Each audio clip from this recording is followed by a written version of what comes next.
These hills beside the Little Bighorn River in Montana are the site of one of the most tragic events in American history. It was here in 1876 that Sitting Bull and a combined force of Northern Plains Indians inexplicably defeated the U.S. 7th Cavalry under George Armstrong Custer. How could a well-trained, highly mobile cavalry officer and his command, how could they be defeated by a bunch of heathen savages? The scale of the defeat and its many unanswered questions has created a heroic myth. The myth of the Battle of the Little Bighorn is a gallant, heroic last stand to the last man and last bullet. The story of Custer's last stand is legendary, but did it really happen that way? Now, archaeologists, using the forensic skills of a crime scene investigation, have finally begun to uncover the evidence, revealing what actually occurred at the Battle of the Little Bighorn. This was not the gallant, heroic last stand. This, in fact, was a gruesome, terrible affair.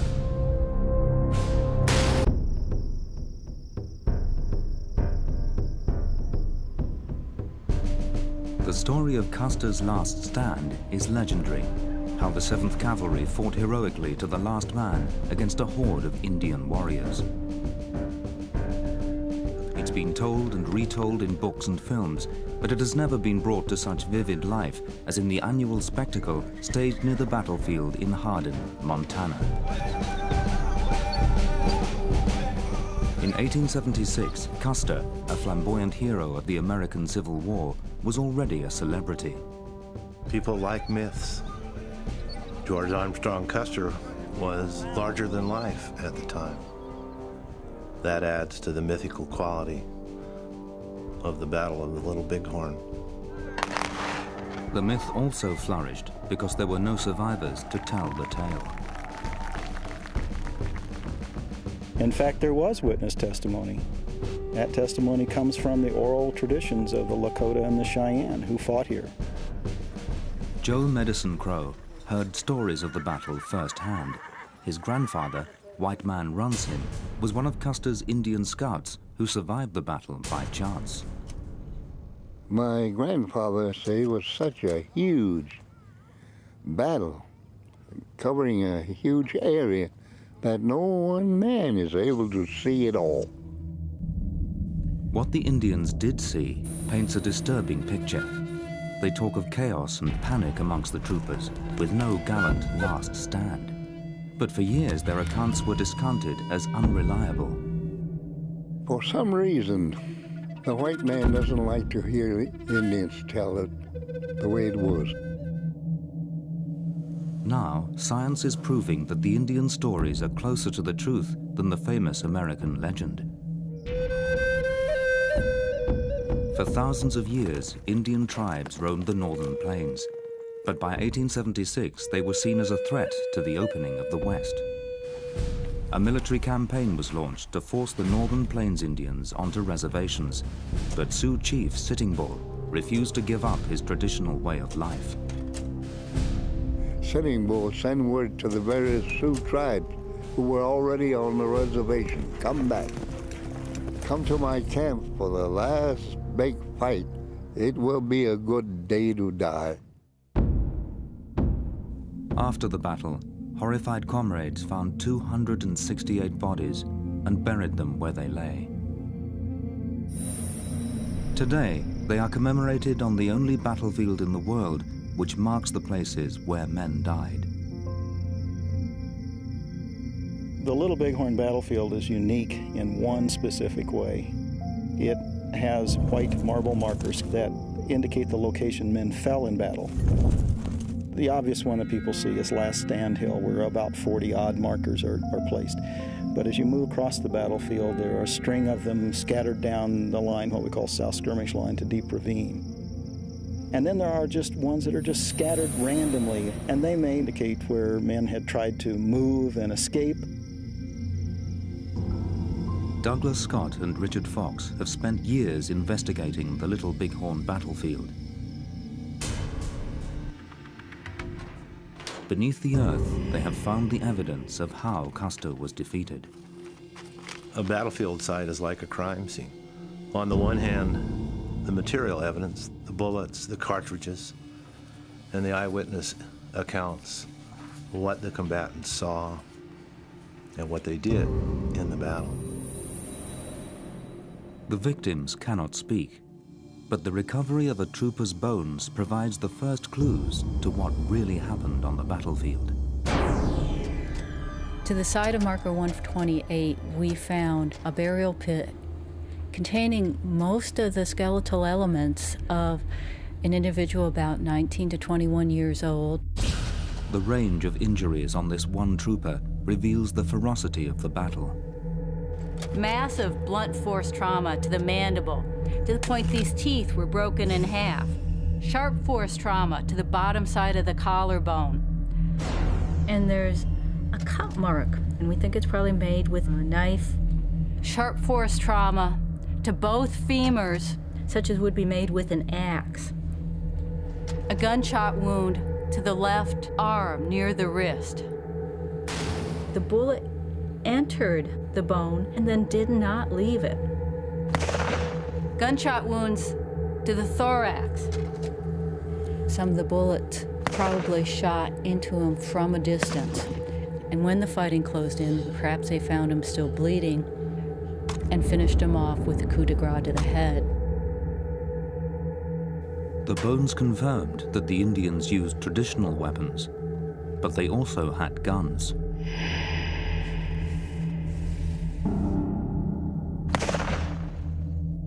A gunshot wound to the hip would even provide the evidence for identification of another trooper.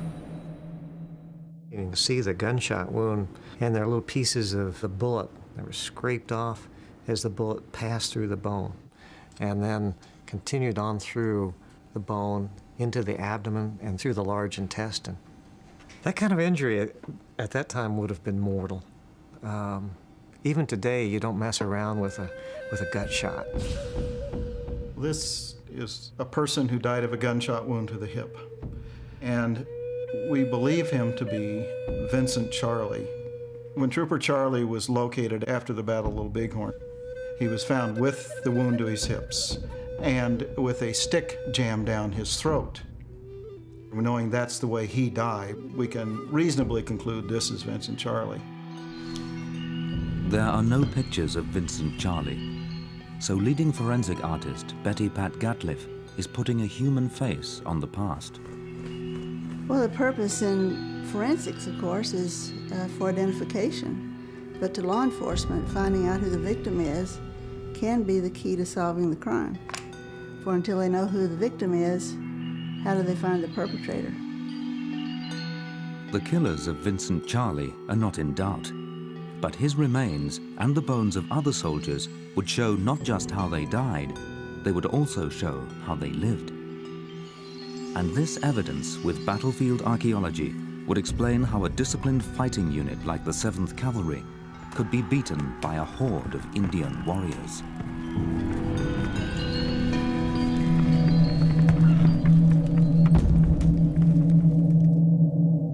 On May the 17th, 1876, 3 columns of soldiers marched into Montana to force the Northern Plains Indians onto reservations. It was thought Indian tribes were camped near the Little Bighorn River, so George Armstrong Custer was ordered to take the 7th Cavalry and find them. On the morning of June the 25th, Custer's Crow Indian Scouts spotted an encampment far to the west. That's when my grandfather, white man runs him, saw the Sioux camp. They could see the horse herds on the hills there. Custer separated his force into 3 battalions. He sent Captain Benteen to close an escape route to the south. He then commanded Captain Reno to attack the Indian camp in the Little Bighorn Valley. Custer turned north with 210 men. When he reached the crest of the hills, the Indian village was fully revealed. What he saw shocked him. Custer looked over there for the first time. And his head, face turned white, whiter than ever. First time he's seen it. It's a huge camp. It was one of the largest gatherings of Northern Plains Indians, with over 1,500 warriors. And even after we told him that there's an overwhelming force down there, you better wait. But he was determined to go ahead and attack. Reno was retreating before an Indian counterattack. Custer prepared for action. He sent a message recalling Benteen and his supplies. Then, through his interpreter, Mitch Boye, he told his Indian scouts to leave. So the interpreter, Mitch Boye, said, "Boys, you're lucky. Get away from here as fast as possible. I'm stuck. I sign up. So I'm going to die with him." Joe Medicine Crow's grandfather, White Man Runs Him, escaped the battle. Interpreter Mitch Boye fatefully rode with Custer into a valley called Medicine Tail Coulee. And it was from here that Custer and the 7th Cavalry rode into history and myth. But he left behind him a trail of clues, and more than 100 years later, archaeologists started picking up that trail. I do recall the very first day, the first hour, in fact, the metal detector sang. It was one find after another. The finds were spent cartridges, bullets, and pieces of equipment. The remains of a battle buried for over a century. Yep, another Henry cartridge case. Double firing pin imprint. On the first day alone, we recovered cartridges, bullets, bits and other pieces of personal gear. And it was stunning. It was literally stunning. Oh, John, I got a pretty good beep right here. The searchers checked every location, unearthed objects, and determined if they were from the battle. The association of a cartridge with a button will tell us where a soldier might have fired his weapon, might have been killed, or at least his uniform torn or lost. One of the most poignant artifacts I have ever seen is this wedding band still encircling the finger bone, reminding us of the emotional impact that must have occurred to the families of those who were related or knew these individuals. Over 5,000 artifacts have been found. Every one was numbered and logged to create a detailed computer map of the battlefield. And this was only a sample of what lies buried. Even today, the battlefield reveals an extraordinary find. There she is. Yeah. It's in nice shape. Great condition. It's a .45 caliber carbine round, unfired, in very nice condition. It's an original 7th Cavalry bullet, still unfired, over 125 years old, and found near to Last Stand Hill. This was the one we picked up on Last Stand Hill just the other day. Oh yeah, unfired .45 caliber Springfield. Yeah. I guess that's the normal situation in combat under stress, confusion. People drop rounds, lose them. The 7th Cavalry were issued only with .45 caliber Springfield carbines and pistols, so it's easy to identify U.S. Army bullets and cartridges. But what about the hundreds of other cartridges and bullets? These can only have come from Indian guns. What can these bullets and cartridges actually tell us about the battle? When a trooper's carbine is fired, the spent cartridge is ejected and falls onto the ground. So the place where a trooper's cartridge case is found reveals a trooper's position. Lead bullets have a similar story to tell. Indian bullets are found impacted at trooper positions, and trooper bullets at Indian positions. Yeah, that's a .45 carbine bullet. It was the huge amount of Indian bullets and cartridge cases that surprised the archaeologists. The quantity of cartridge cases that was found in and around these Indian positions was significant, which suggested that there were a lot of weapons there. How is it possible to know the quantity and types of guns that were used against the troopers? Cartridges and bullets can offer clues to the guns that fired them. But those are the marks we're looking for. That's what we're looking for, the firing pin impression marks and the possibility of extractor marks. When a bullet is fired, travels down the barrel. It is marked by the rifling characteristics that are placed in that barrel. They're analogous to a fingerprint if you have enough individual characteristics to individualize a particular firearm. Analyzing the bullets reveals that the amount and types of Indian guns were far greater than had been previously thought. What we found were in excess of 47 types of firearms used by the warriors against the soldiers at Little Bighorn. That means that more than 800 warriors were armed with anything from muzzle-loading antiques to the latest repeating rifles. Custer was outgunned 4-1. And we were truly surprised at the numbers of weapons that were present here. The myth of Indian warriors with only bows and arrows was overturned. But how did they acquire so many firearms? The Indians acquired weapons just like anybody else did. They could go to the trading post and purchase them or trade for them. They were used for hunting. In this case, they were used for hunting white men. Any firearm was a good firearm as far as a Plains Indian was concerned. Yes. And it could range from, 75 caliber horse pistols, flintlocks, to percussion rifles, to cartridge guns. Yeah, that's 66 Winchester? Right, because it's very lightweight, and it was very appropriate for Indian use because it was like a bow and arrow that it fired very rapidly, but it was still a very short-range weapon. And as a warrior, you wanted to get in very close and maybe use the smooth bore with a sawed-off bore. So you could get in, you wanted to see the look on that man's face when he knew that you knew that he knew he was going down, and that's what the warfare was all about. So revolvers also were incredibly popular because they were the same thing as all the other type of weapons. They were a handheld, very lightweight, rapid-fire, very close-range weapon. Bullets reveal much, but it would be the cartridge cases that held the clues to unravel the mystery of the defeat of the 7th Cavalry.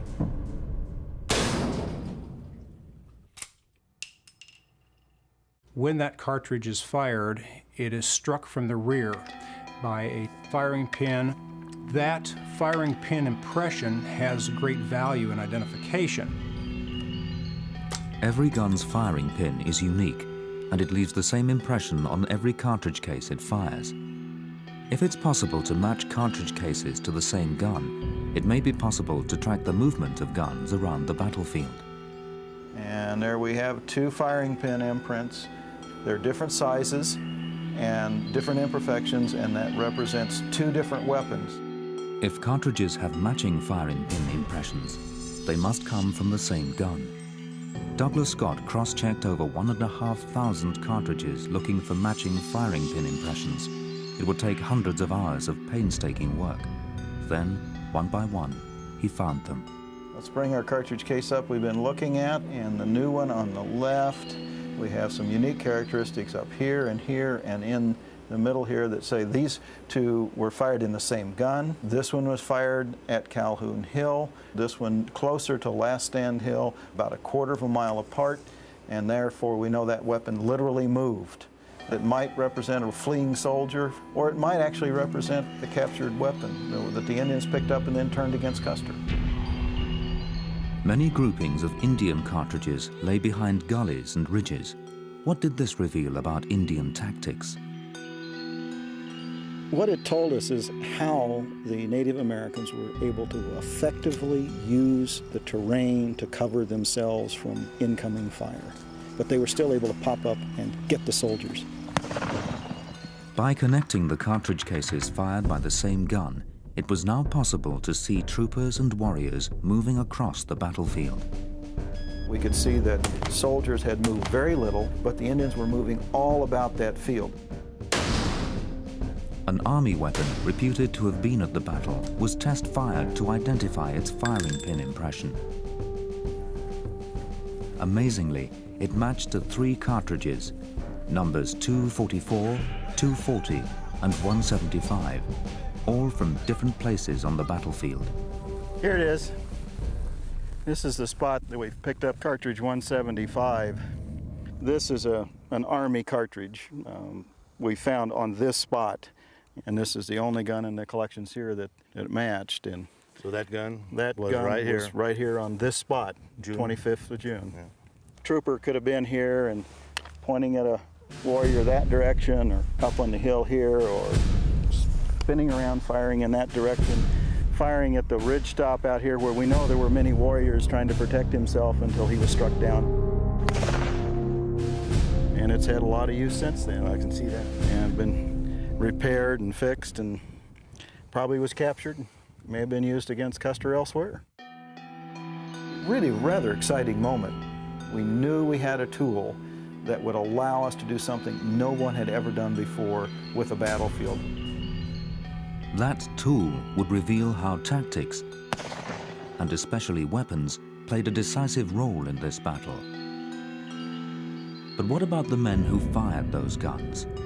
Vincent Charlie was an ordinary trooper. He was mutilated and left to die. Now forensic science is revealing his face.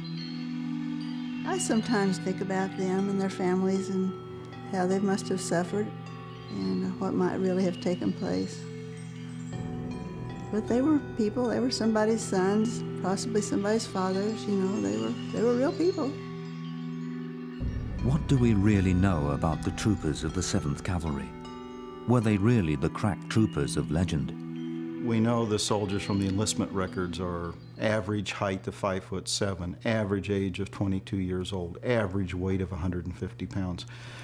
Some of the ones that we found are much younger in age, 16, 17 years of age. They weren't supposed to be in the Army at that time. We know that half of them were immigrants, mostly from Ireland, England, Germany, mostly from Western Europe.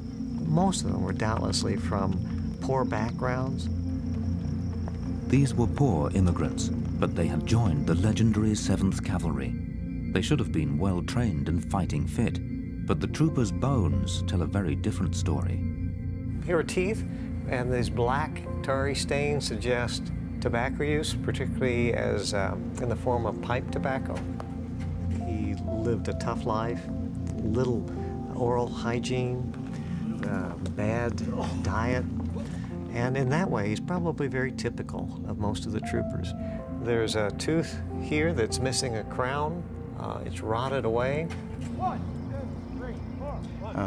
We also see that they had a very rough life. We can see that knowing that these guys had rheumatism and arthritis at the age of 22. So what we've got here is a vertebra, and you can see these depressions that indicate that disc was starting to deteriorate.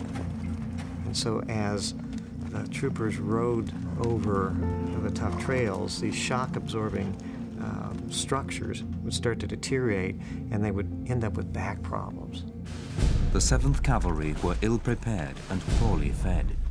Now, after weeks in the saddle, how fit were Custer's troops as they rode with him into the valley of the Little Bighorn? They were in terrible shape that morning in June. They'd ridden all night long.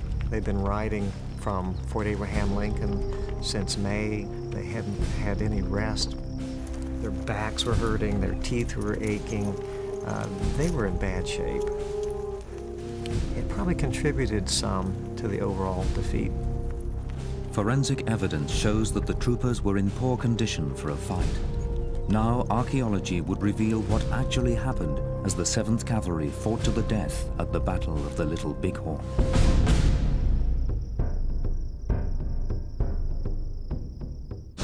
How could a successful commander like George Armstrong Custer and a well-armed modern army be defeated by the Northern Plains Indians?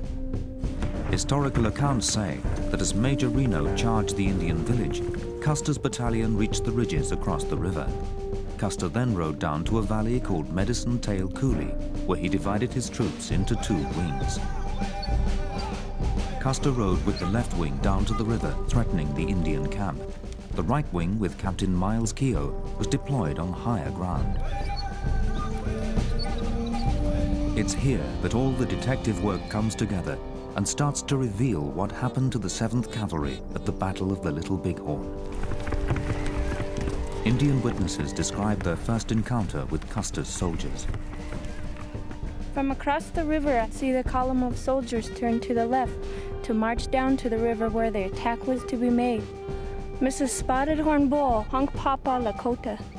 The archaeological evidence here confirms the Indian stories. The left wing that came down the river did meet some light resistance. And there's archaeological evidence of that in this flat out here. There were cartridge cases and there were personal items that were lost and counterfire from the Indians across the river. It wasn't a heavy action, no evidence of strong intensity. The reason for this was that most of the Indian warriors were still fighting Reno to the south. Unprotected, the Indian women and children fled north. Custer and his left wing of 80 troopers set off in pursuit of them. Meanwhile, the right wing's 120 men deploy near Calhoun Hill under the command of Captain Miles Keogh. At this stage, the fighting was sporadic and long distance. But surely the 7th Cavalry, even when outnumbered, had been trained to deal with any Indian attack. So how critical were their tactics to the outcome of this battle? You're going to do a little tacticking for us. Right, some skirmish lines. Yeah. Combat can be a very stressful situation. So tactics are a very, very good way to maintain cohesion and stability among the soldiers. Custer's cavalry tactics were laid out in a manual written in 1874. The horse got the soldier to the scene of the action. Then typically the troopers would dismount and fight on foot. The troopers formed a line, each spaced 5 yards apart. This was called a skirmish line. 3 out of the 4 in a squad would rush up to the skirmish line and prepare to fire. The horse holders would then lead the led horses back to a safe position behind the lines. The skirmish line could fire either on command or at will. The skirmish line was a response to the increasing accuracy of firearms. It was safer to spread men out to avoid massing as easy targets. Was there any evidence of these deployments on the battlefield? To find a skirmish line, we should expect to find cartridge cases from individual guns distributed at roughly 5-yard intervals. At Calhoun Hill, there were cartridge cases indicating the right wing's skirmish line. The skirmish line is represented by the flags, and each one of these flags is the approximate location where we found a cartridge case or several cartridge cases, each from a different carbine indicating where a soldier was placed along the line. Here, Indians, using the terrain for cover, threatened right-wing troopers exposed on their skirmish lines. And the warriors are beginning to swarm up out of the valley from all directions, particularly from here in the south. And they gain this ridge out here, and we found excellent archaeological evidence over there of a large number of warriors who are on the other side of that ridge. The Indian warrior needed no command or control. They fought individually as well-trained hunters. Most of these men being professional predators all of their life against humans and animals. You didn't have to tell them when to get down, when to hide, when to charge, when to totally take advantage of someone when they're in complete panic. The cavalry soldier was trained to fight from a distance. The Plains Indian fought up close and personal. And everything generally had a long handle on it so that on horseback, you were able to swoop down off the side of your horse and hit men that were disabled onto the ground. So they would try to knock their weapon hand out and break their wrist with one blow and then just backhand them across the forehead or on the temple like that. Fire at will! The limitations of the troopers' tactics were soon evident. Dismounted, the cavalry had no mobility, and the need for horse holders reduced a quarter of their available firepower. The United States military was trained to fight a conventional standing army, the Prussians, the French, whatever. They were not trained to fight the Great Plains Indians. So why did the U.S. Army fail to adjust to the Indian tactics? The Army was very rigid, by the book, didn't have a lot of room to ad lib. So in an open fight on a dusty, hot ridge, the conventional Army was probably at a disadvantage. As the warriors closed in on Custer's right wing, Indian accounts describe Captain Keogh's desperate retaliation.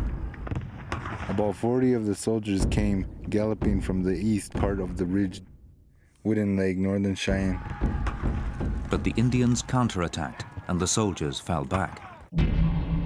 Tactics were designed to control men and direct firepower.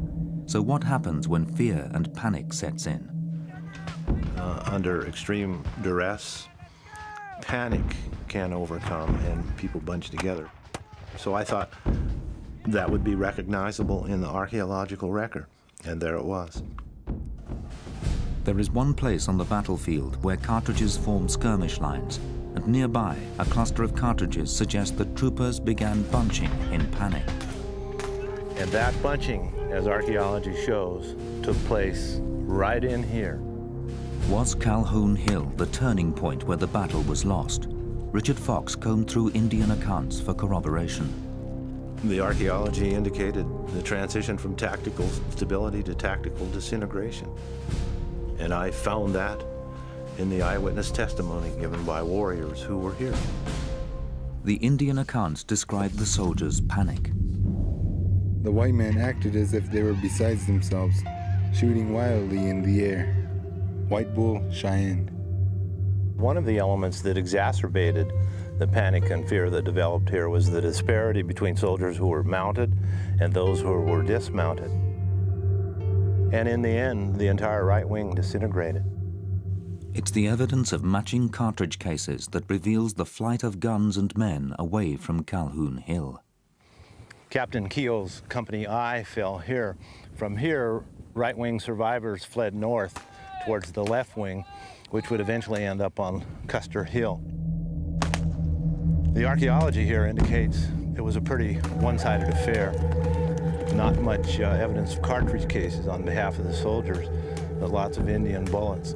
And Indian accounts speak of a very terrible event, too. They speak of riding up and striking soldiers down, soldiers firing wildly in every way, some feigning death.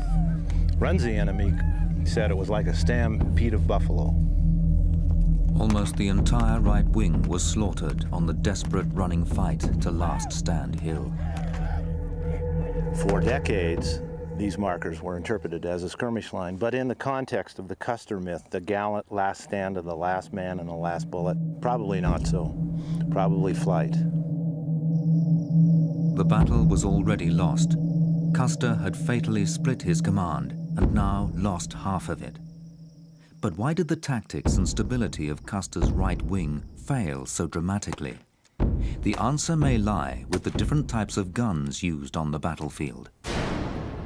This particular weapon was the primary weapon used by the 7th Cavalry troopers. What we have here is an 1873 Springfield carbine. This is a single-shot weapon, trap door. Had a range of 600 to 700 yards, which in the hands of a trained cavalryman could do considerable damage. Shoots a little high, Doug, but when you shoot this, you really are going back in time. Yeah. Range, stopping power, and accuracy made the Springfield superior to any Indian weapon. But it had one major disadvantage against the Indians' weapon of choice. And the Henry rifle is an outstanding weapon in terms of its rapid fire capability. You could load and fire cartridges in a matter of seconds. The Henry was highly effective within a 200-yard range, and the warriors eventually got within 200 yards and were able to use the Henry rifle quite effectively. With warriors in close, the advantage swung to whichever gun could fire more rapidly. A 30-second test reveals the answer. Experience as to what this was really like. Okay. Well, let's do a time check. How many can I get? How long it takes to get the 13 rounds off compared to how many you get off? Let's do it.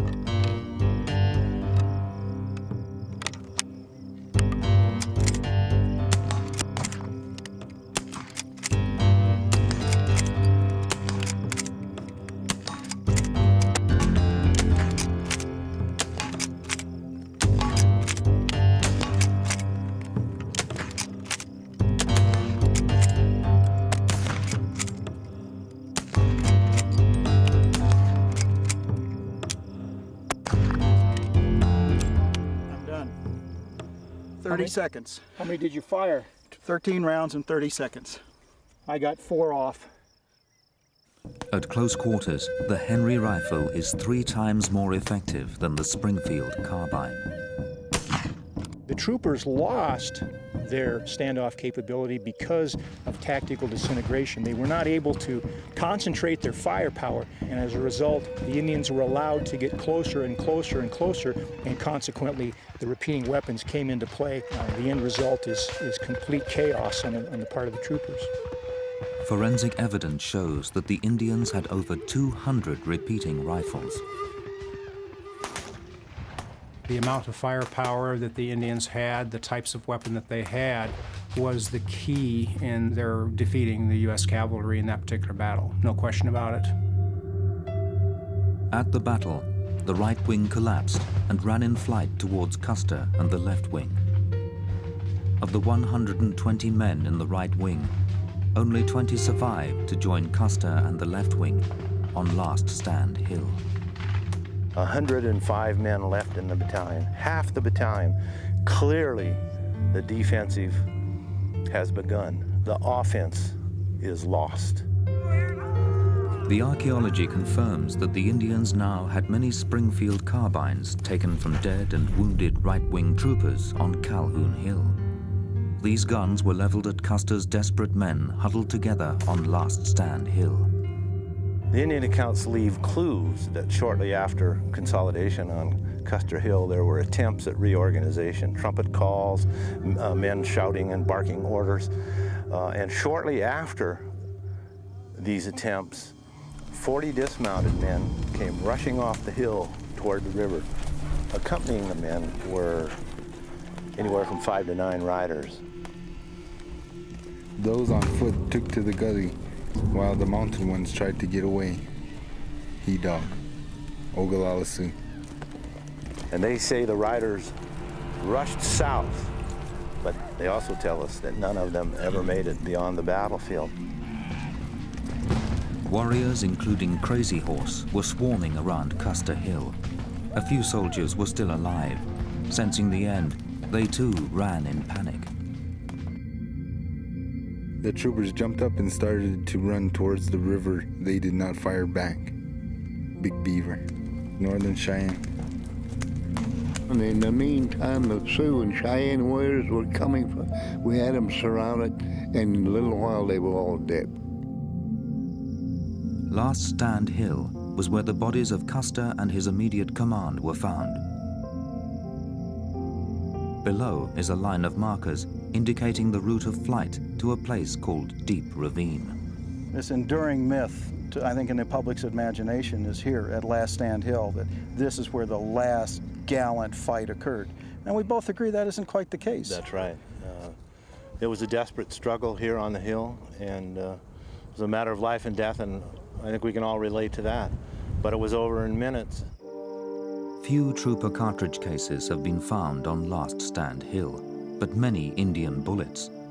The archaeological evidence for a heroic last stand is non-existent. This unfired bullet recently found is a silent witness to the final minutes of the battle. This was the one we picked up on Last Stand Hill just the other day. It's one of the cavalry rounds. It's incredible. It's absolutely incredible. Well, to think that some young guy got off a boat in New York and wound up frantically trying to shove this into a Springfield carbine in the last moments of his life, fighting against a force of individuals who were fiercely trying to defend their hope of existence, and all of that swirling around. And that's the bit of evidence left behind of all those kind of tumultuous events. It's difficult to have this in my hand and not be moved by it. It was a desperate, grim struggle. Lasted only briefly. And in fact, not only was there no gallant last stand, the last fighting did not even take place here. Custer was outnumbered, outgunned, and outfought. But if the mythical last stand wasn't on Custer Hill, where did the last of Custer's men die?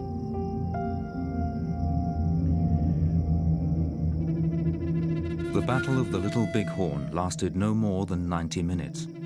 268 men were killed, 210 of them with Custer. After a 2-day siege, Reno and Bentine's horrified troopers came to bury the dead.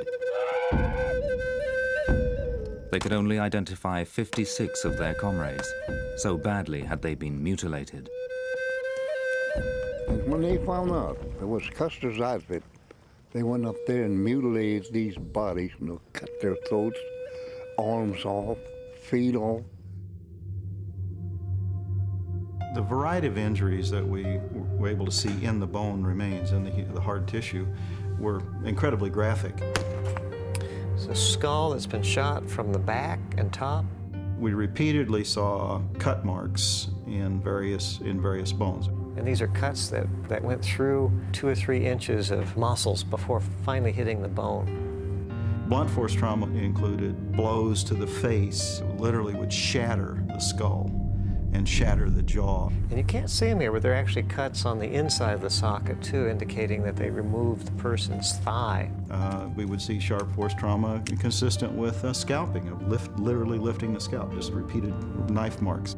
These are cuts suggesting castration of the trooper. The Indians often mutilated the dead to impair their spirits in the afterlife. Now the earthly remains of 44 troopers have been found. In one case, a skull fragment would give clues to its identity. These are the facial bones recovered at markers 32 and 33. What we have are the nose and upper teeth and left eye orbit of the individual, who's determined to be between 35 and 45 years of age. The wear on the teeth indicate that he, as a male, was a pipe smoker, worn his teeth down. In this area here, there was a blunt instrument blow to the face, causing the eye socket to be crushed and the nose to be broken. So we have evidence of trauma at or about the time of death. The heavy, high cheekbones suggest Native American ancestry, and the teeth themselves suggest white ancestry, indicating a racially admixed individual. The only person who fits this description is Mitch Boyer, Custer's scout, who was killed at the Little Bighorn. When the bone fragment is superimposed on a picture of Mitch Boyer, the match is uncanny. It was Mitch Boyer who saved the life of Joe Medicine Crow's grandfather when he told the scouts to leave. His remains were found below Custer Hill, near to a place called Deep Ravine.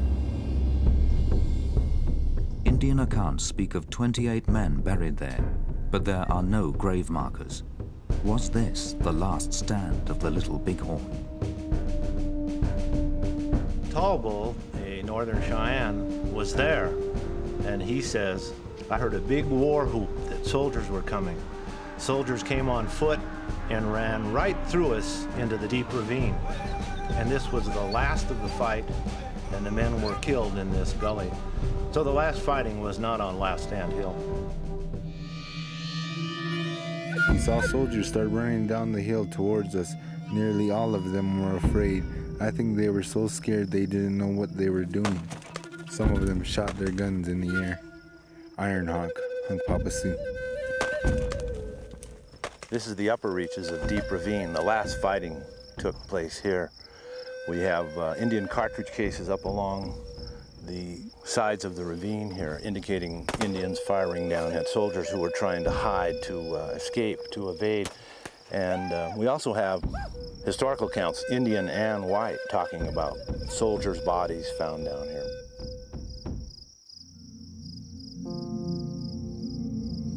The mystery of Deep Ravine is simply, where are the men who died here? And we have looked, but haven't yet found them. Somewhere, perhaps where we're standing, are 28 bodies, maybe more, waiting to be found. It must have been a frightening experience. It must have been terrible. My feeling is war is terrible. It's a horrible thing, and people had to die. People had to defend. Too bad it had to happen that way. The last fighting was a deep ravine, not Custer Hill. There was no heroic last stand. We believe this to be Vincent Charlie, a soldier who died at the Little Bighorn. He represents one of 268 men killed at the Little Bighorn. He was foreign-born, just like 40% of the soldiers were, Swiss immigrant. He's a little taller than average at 5'10", give or take a little bit, and he's a little older, in between 25 and 30 years of age, when most were only around 22. So he does really represent many of these people. So to put a face on this skull allows us to see one person who lived and died at the Little Bighorn. I like him. I think he's somebody I'd like to know.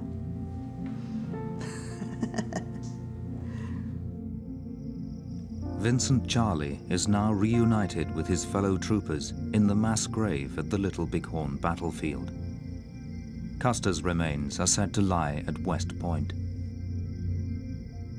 More than 50 Indian warriors and an unknown number of Indian women and children also died that day.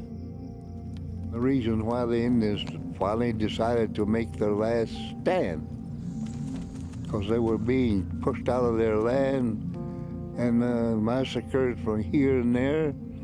So it was Sitting Bull's last stand, not Custer's last stand. The work of Douglas Scott and Richard Fox has confirmed the Indian stories. Now, after more than a century, the battlefield recognizes not just their oral history, but also their fallen dead. In June 1876, Lakota and Cheyenne warriors defeated Custer's 7th Cavalry. But their victory was short-lived. Never again would the Northern Plains Indians have the freedom of the plains. It was the beginning of the end of their way of life. When President Kennedy first sent Americans to Vietnam in 1961, he did so with the conviction that America was the natural leader of the free world. Inspired by their charismatic young president, many ordinary Americans, too, felt it was their duty to champion democracy around the world. I guess we all just pretty much believed in what we were doing. And I wanted to go to Vietnam because it was just what John Kennedy had talked about in 1961, about bearing any burden and supporting any friend. And to me, it was just an extension of what he had talked about. So with unshakable confidence in the righteousness of their cause, America went to war. Their objective? To stop what they saw as the dangerous spread of world communism.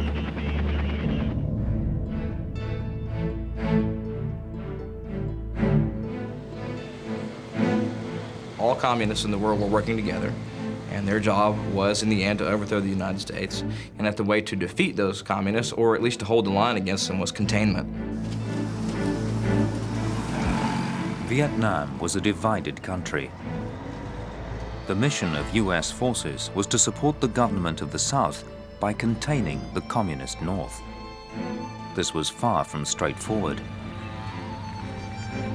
The Americans had to fight the regular North Vietnamese army, but they also faced communist-supported guerrillas inside South Vietnam, the Viet Cong. By 1968, there were nearly 500,000 American soldiers in South Vietnam.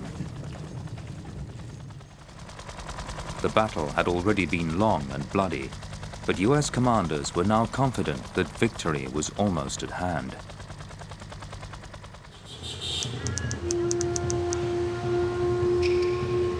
It was the eve of the Tet Lunar New Year, and the streets of the South Vietnamese capital, Saigon, were busy with holiday traffic. Then, Suddenly, everything changed.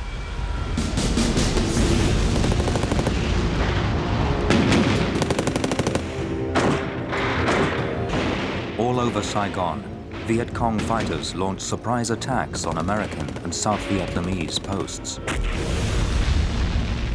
And the significance of attack wasn't just that all of a sudden here was an attack, it's where the attack occurred, which is now the North Vietnamese and the South Vietnamese insurgents were attacking the cities. It wasn't just Saigon. There were hundreds of attacks in every major town and city in the country. The Viet Cong were trying to provoke a popular uprising to overturn the South Vietnamese regime.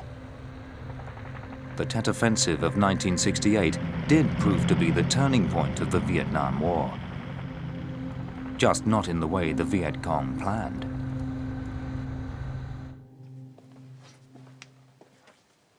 This was a new kind of war. It was the first to come directly into people's living rooms. Historian Scott Lucas is convinced that television could be one reason why America lost in Vietnam. He's looking for the evidence in the thousands of cans of TV footage of the war. Vietnam is not the first media-saturated war, but Vietnam in degree is a different war. Now you have television as well as film and as well as radio. The newsreels reflect the optimism, at first, of those who went to fight Kennedy's war. I believe in what we're fighting for. We're fighting for freedom. It's something that we all value, and I think we're doing the right thing in this. The American media was not opposed to U.S. intervention in Vietnam from 1964 with the use of air power and 1965 with the use of ground troops. Most of American news and American documentaries were very supportive of the government effort.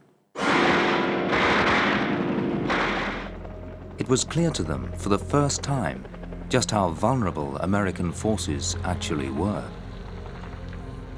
When you see enemy troops in Saigon opposite the street from your hotel, when you see them in the U.S. Embassy, that safe haven for all Americans, then something serious has occurred. The new medium of television wasn't the only problem for America. Andrew Priest is a British historian who studied the Tet Offensive. He's come to Vietnam with a new purpose, not to trawl through the archives, but to meet eyewitnesses and to search for clues to America's failure on the ground.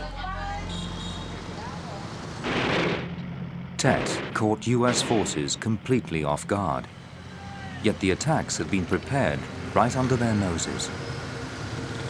Their problem lay in knowing just who the enemy was. That idea of the guerrillas and the civilians being together mixed was always a great problem. We were aware of the fact that, you know, if these civilians were liable to be the people who were putting out the mines and booby traps. They were probably carrying messages for the VC, such things. We were aware of that. We never developed any means at all of distinguishing one from another. It couldn't be done. American commanders never appreciated how far the Viet Cong had infiltrated South Vietnam cities. Ngo Thai's noodle bar was popular with American and South Vietnamese soldiers.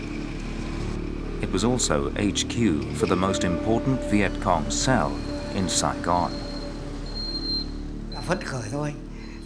Even one of South Vietnam's top men, General Win Cao Ki, stopped by my restaurant to enjoy the food. He had no idea this was a key meeting place for the Liberation Army. It was in this room that the Tet Offensive was planned. Yet as this planning went on upstairs, Toi served noodles to American soldiers downstairs. This is almost a shrine to the Tet Offensive.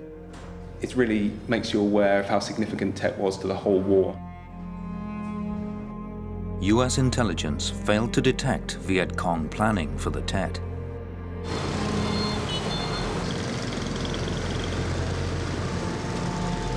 But the offensive also needed troops and supplies. Both had to come hundreds of miles from North Vietnam. Yet American intelligence failed to pick up this activity too.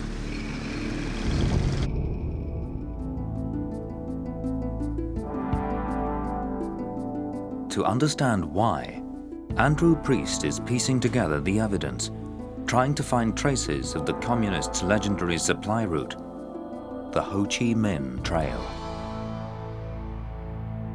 I really did want to get out and see for myself whether there was anything left of the trail, and also, perhaps more importantly, the kind of countryside that it went through. The Ho Chi Minh Trail was a 1,000-mile lifeline for the North Vietnamese cause. We called the Ho Chi Minh Trail Miracle Road. A miracle that high-tech surveillance and intensive bombing still couldn't stop.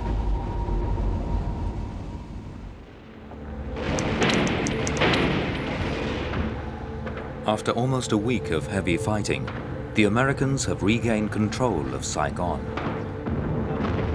But elsewhere, the Communist Viet Cong are holding out, fueled by supplies and reinforcements from the Ho Chi Minh Trail.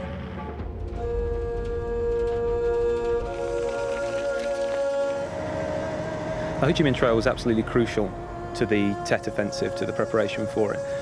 It was absolutely necessary to get as much materiel, but also as many men down into the south in order for the Tet Offensive to be successful. Andrew Priest has traveled to Quan Luc province in central Vietnam to search for traces that remain of the legendary 1,000-mile-long trail. Beginning in the north, around the Mu Gia and Ben Karai passes, the trail wound through eastern Laos and Cambodia before crossing the border into South Vietnam. At the very beginning of the war, Ho Chi Minh Trail is rudimentary. It is literally walking trails through the jungle. And soldiers go through great hardship to make it down that trail. It's very difficult to move logistic support down that trail. North Vietnamese photographs and US aerial reconnaissance material together begin to create a picture of how the trail worked. Sophisticated simplicity was the key. The most obvious way to transport things along the Ho Chi Minh Trail was by foot, but also bicycles, for example, were vitally important. This gave them the advantage of great maneuverability and mobility. Early on in the war, the North Vietnamese could transport only around 400 tons of supplies a day. But by 1968, the trail could carry more than 10,000 trucks at any one time. The Americans were desperate to halt activity on the trail, so they turned to cutting-edge surveillance technology to help them.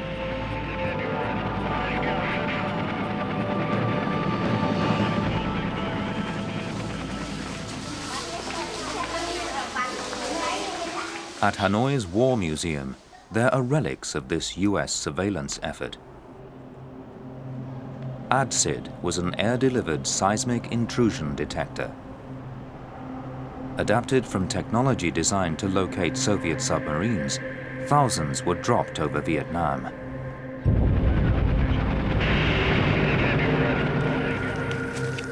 What we have here is an actual piece of American equipment. This is an American remote sensor. It would have been dropped from an aircraft. It would have been coming through the jungle canopy, would have been going incredible speed, rotating. The idea was that most of this would have been buried under the soil.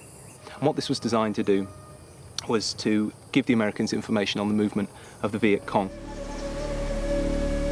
The ADSID could pick up the vibrations and even the body heat of passing soldiers. These signals would be relayed back to American bases. a pattern of increased activity would draw immediate bombing. Thousands of these were dropped in the region of the Ho Chi Minh Trail. Yet American bombing still failed to hit the target. For every technological advance there is in war, there's a dumb solution. And the Vietnamese were very, very good at coming up with solutions to American technological advances. Rather than simply disabling the ATSIDs, mockingly nicknamed tropical trees, the North Vietnamese turned US technology to their own advantage. Very, very carefully, we'd take the tropical tree to a pre-arranged open area, then we'd set an engine or a small generator running next to it. This would create a large amount of noise that the tropical tree would pick up, and this would deceive and confuse the enemy.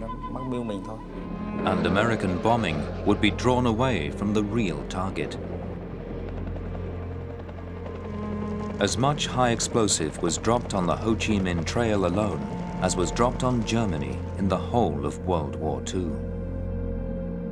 Though they may have been deceived about the center of activity, the trail itself was clearly visible on US aerial surveillance photographs. Though we put great pressure on that trail, we never close it down. It's never ineffective. Through studying its ingenious design, Andrew Priest begins to understand the key to the success of the Ho Chi Minh Trail.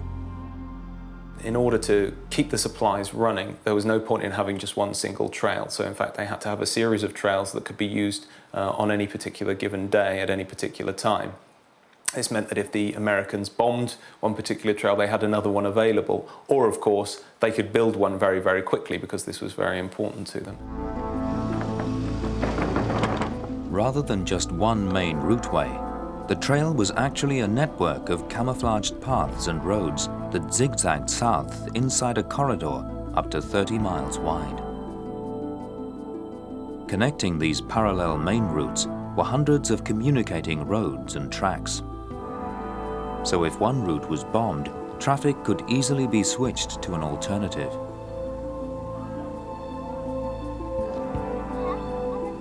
This photo really encapsulates what the Ho Chi Minh Trail was all about. The Americans have bombed this bridge here, but in fact the Vietnamese have not been deterred by this, and in fact they built 2 further bridges with 2 further tracks. And I think this really encapsulates the American dilemma. No matter what they do, the Vietnamese will always find a way through. They'll always find a way to keep their supplies running.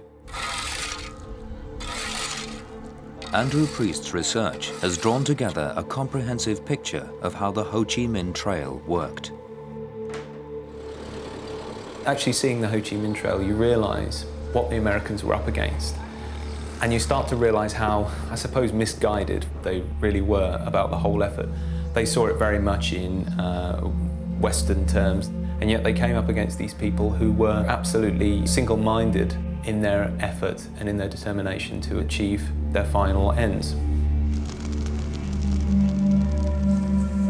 The ingenious design of the trail meant Viet Cong fighters in the south were kept supplied throughout the Tet Offensive. But when they met American troops in combat, the odds were still stacked heavily against them.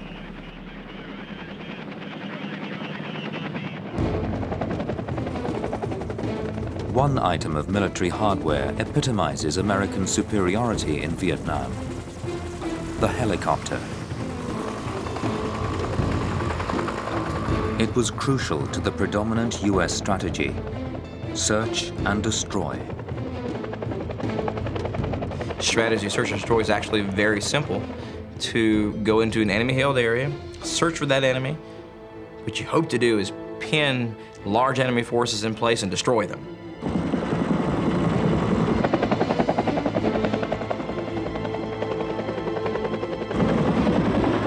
For this new concept in warfare, the US Army created an entire new division, the 1st Air Cavalry.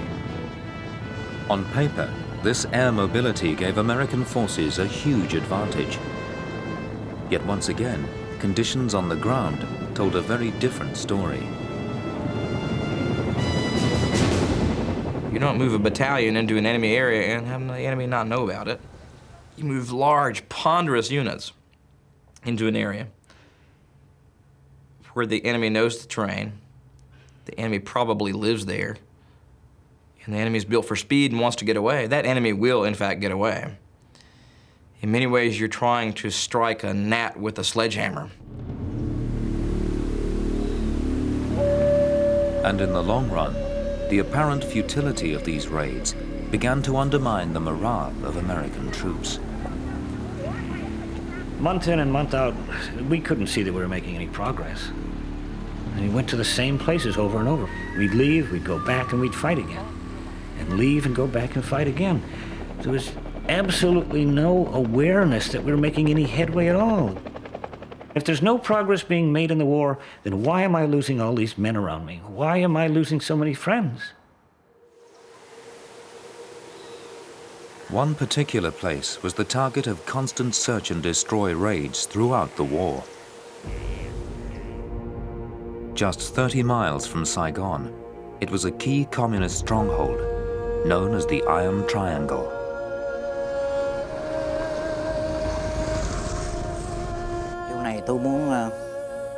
This area was very important for both sides.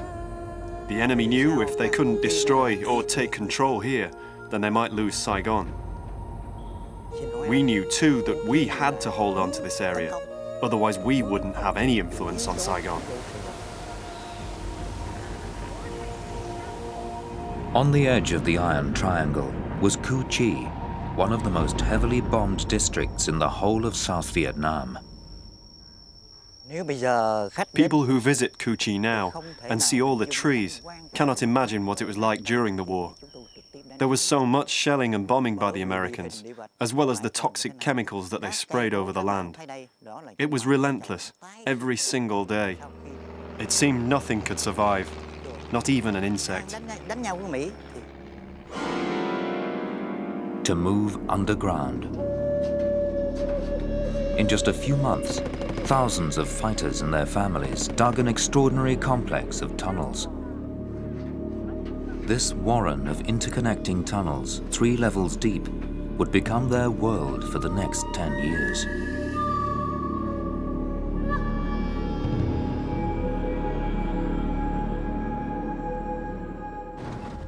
Anthropologist Simone Clifford Yeager has come to Vietnam to find out more about the tunnels and the people who built them.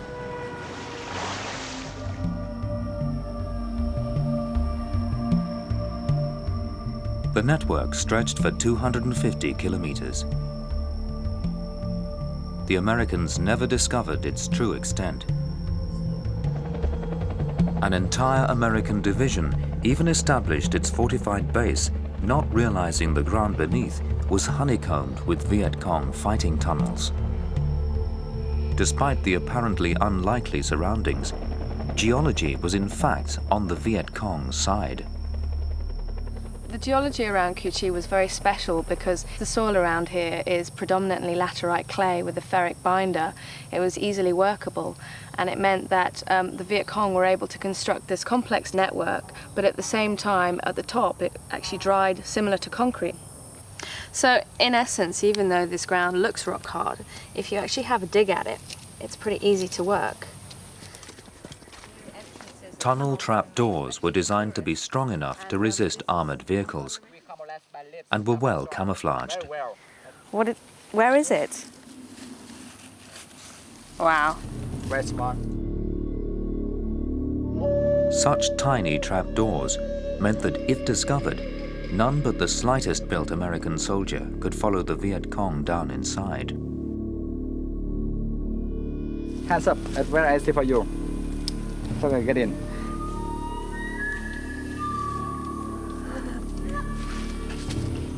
Turn right. After that, turn left, you can to see fighting bunker.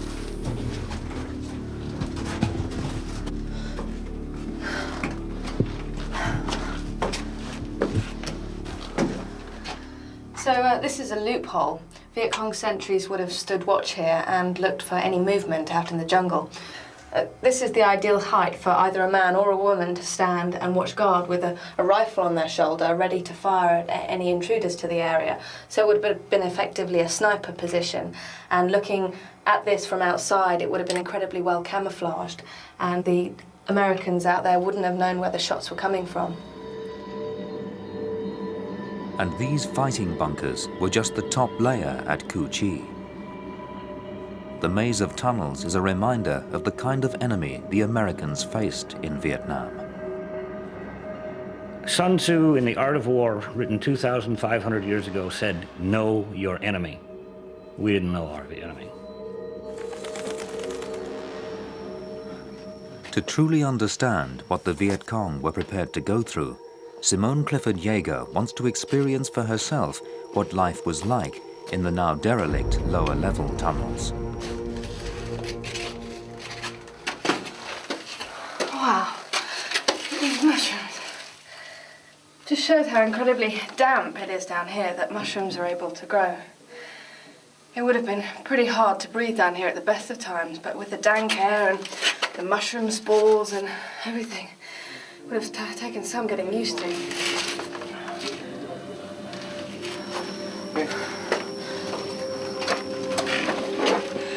Another incredible feature of the tunnel complex is the ventilation system.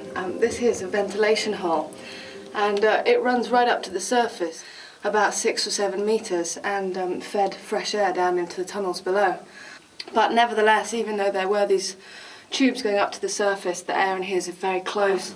Your lungs would have had to become acclimatized to the shallow breaths and the dampness, and a lot of breathing problems resulted from that.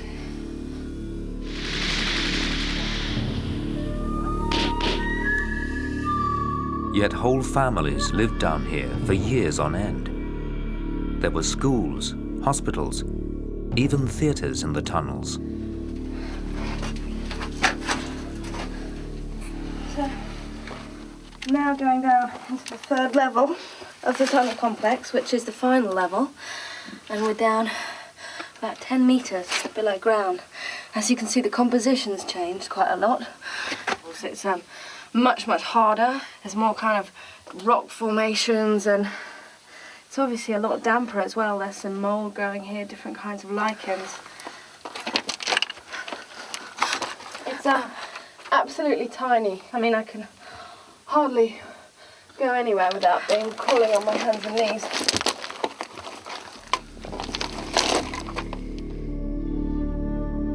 Resistance at Cu Chi continued throughout the Tet Offensive. The tunnel system was never defeated. But as this underground war continued, 100 miles to the north, the Americans were entangled in what would be the bloodiest battle of the entire Tet Offensive.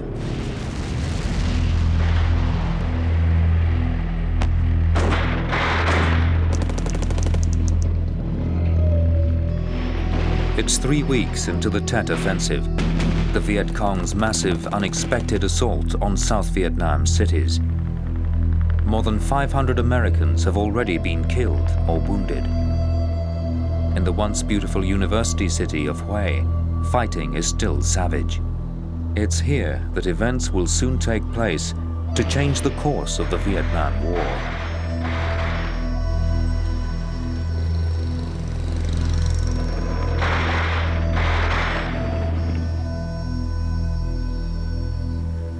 Nguyen Thi Huai was one of the young women engaged in the bitter street fighting. The fighting was very fierce, but personally I felt proud, and I still feel proud, because I was fighting for independence, fighting for our people.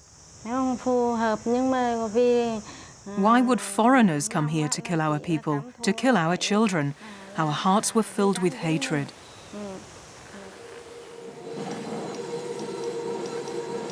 American TV crews were drawn to the fighting in bloody Hue, and the emotions of Viet Cong fighters like Huai began to find an echo in America. Tet exposes psychologically that America may never, ever be able to achieve a final victory over the North Vietnamese and the South Vietnamese insurgents.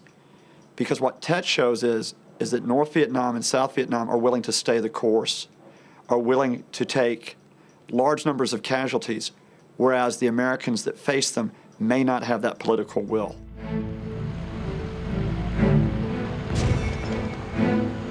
In Hue, American casualties steadily mounted as they struggled to fight their way out of the stalemate. It was an infantryman's battle, the Stalingrad of the Vietnam War. But even when restricted to small arms, US forces still had the technological superiority of a superpower.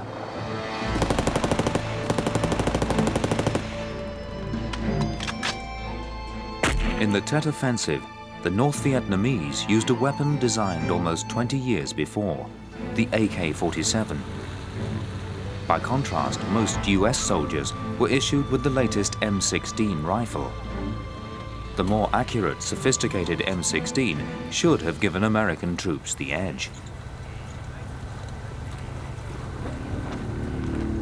Supplied to the North Vietnamese by the USSR and China, the Kalashnikov AK-47 was a simple, solid weapon. It was an assault rifle designed to deliver large amounts of fire with a larger bullet than the M16 at a shorter, effective range. I think that for infantry use, the AK-47 was much better than the M16. It was a much more practical weapon. We even left AK-47s hidden underwater for as long as 3 months, and when we came back for them, we could still use them. No problem. The AK-47 was also simple enough for inexperienced volunteers to use.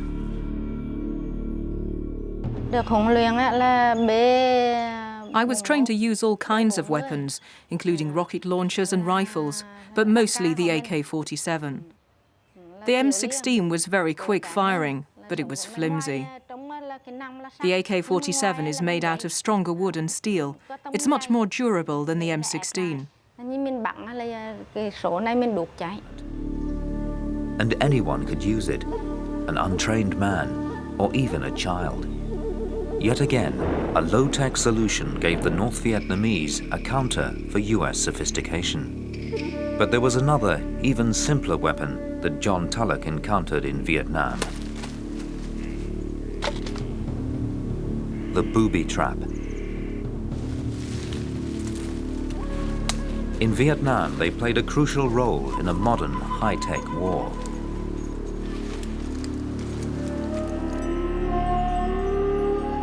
Booby traps were cheap and easy to make. And for the Viet Cong, making them was even a morale-building exercise. The kind of traps we used could be prepared anywhere by any person. It was an outstanding achievement. Local people all became involved, using traditional skills to fight the American army. Normal, everyday people, making simple traps. In some areas, North Vietnamese forces manufactured barbed steel spikes for their traps. But for the most part, simple bamboo was enough. Cut into stiletto-like stakes called pangees.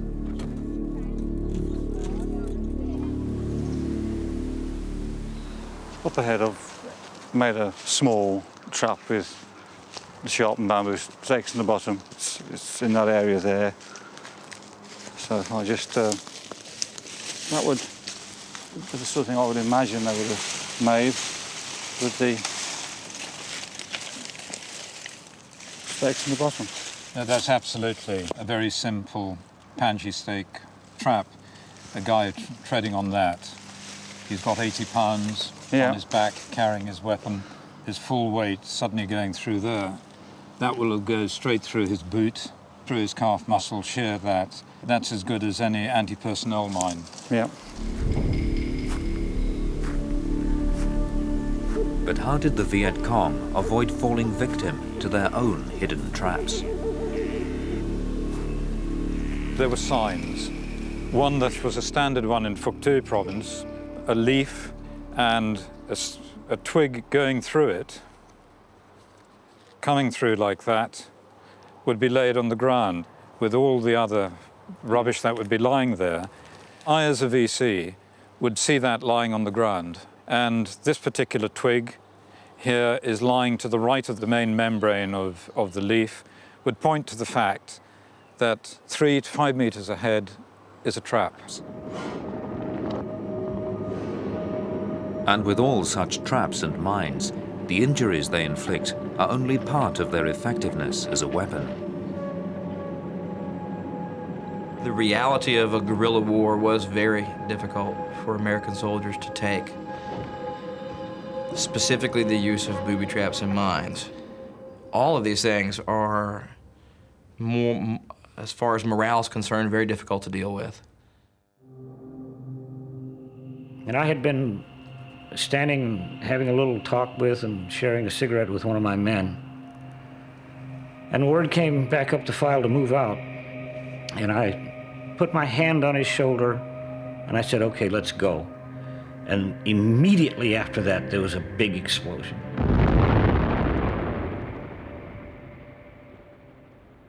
And I hit the ground and smoke kind of cleared away, and I got my wits back about me, and I realized, I looked down and I was intact. But the man whose shoulder I'd had my hand on had stepped on the mine, and from just below the knee down, his right leg was just gone. I've never seen bleeding like that before or since. Blood just ran out of the stump of that leg like water out of a faucet. Terrible thing to look at. And after a couple of minutes, he said, my leg's gone, isn't it? I said, well, part of it is. He said, well, then just get me the hell out of here. So we did. We got him dusted off. And when that medevac left, I got down on my hands and knees and I vomited. The state of tension that these men must have been living in, hour after hour, day after day, must have been almost incomprehensible. Morgan O'Connell is an expert in combat stress. He's worked with veterans from World War II to the Gulf War. Now he's drawn to the plight of psychiatrically damaged Vietnam veterans.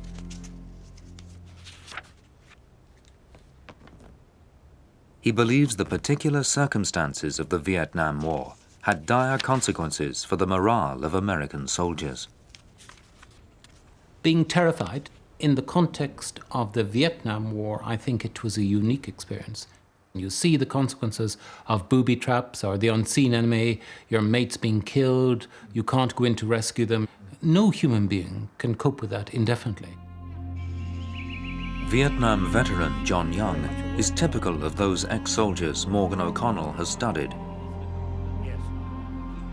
In 1967, John was a squad leader in the 9th Infantry Division. Though only 21, he was highly experienced, a competent and reliable veteran. But one battle changed him.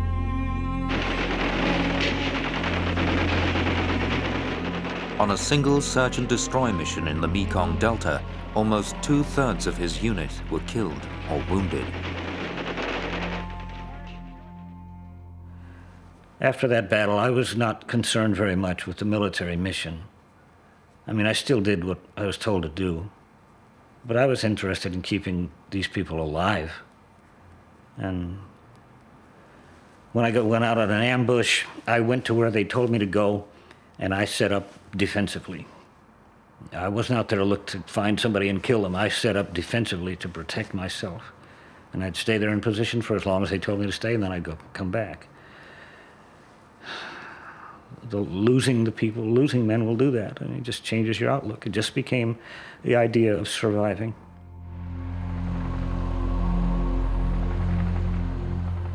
Morale is key to any army's success.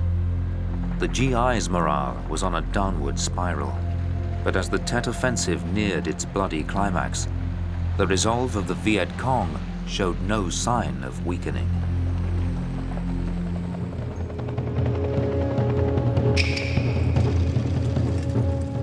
The American army in Vietnam was a conventional force trained to fight traditional wars. But in the Viet Cong, they faced a wholly unconventional enemy. The Viet Cong resistance wasn't just men fighting, it was women fighting, it was young people fighting, it was old people fighting. It was the whole community.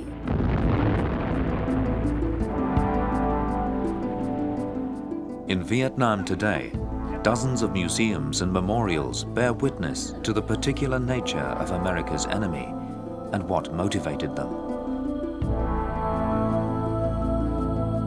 The story of Vo Thi Chin is typical. From Cu Chi, she was a volunteer fighter from the age of 13. My family was almost completely destroyed by American bombing. Only my mother escaped when our house was hit.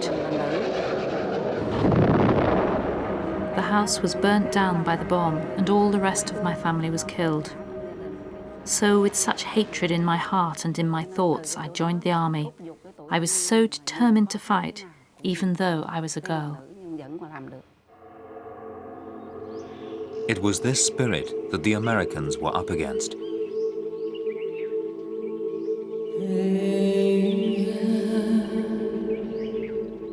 Even small places like Cu Chi sent tens of thousands of ordinary people like Chin to fight.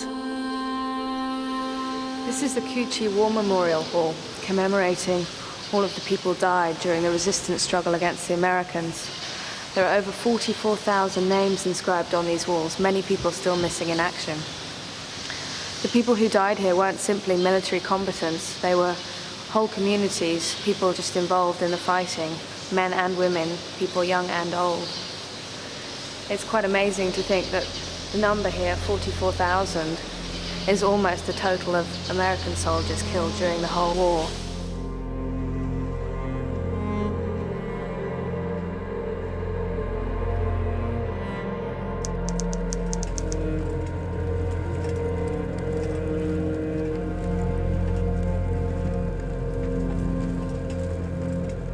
Four weeks after the Tet Offensive began, the last pockets of North Vietnamese resistance were isolated in the rubble of Hue.